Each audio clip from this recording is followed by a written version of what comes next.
Telugu cine industry Hyderabad రావడానికి ప్రధాన కారణం టాలీవుడ్ సినీ దిగ్గజం అక్కినేని నాగేశ్వరరావు. అందరికంటే ముందుగానే హైదరాబాద్ వచ్చి స్థిరపడిన అక్కినేని హైదరాబాద్లోని అన్నపూర్ణ స్టూడియోతో పాటు ఇక్కడ అనేక ఆస్తులను కూడా పెట్టుకున్నారు. ఇంకా చెప్పాలంటే అక్కినేని నాగేశ్వరరావు ఆస్తులన్నీ పూర్తిగా హైదరాబాద్లోనే ఉన్నాయి.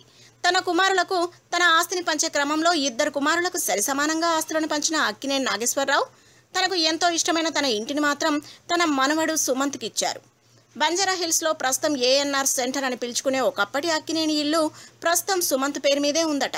చిన్నతనంలోనే తల్లి చనిపోవడంతో తన కుమారులతో సమానంగా మనవడు సుమంత్ను పెంచుకున్న అక్కినేని నాగేశ్వరరావు ఆస్తి పంపకాల విషయంలోనూ సుమంత్కు ఏదో ఒకటి ఇవ్వాలని భావించారట.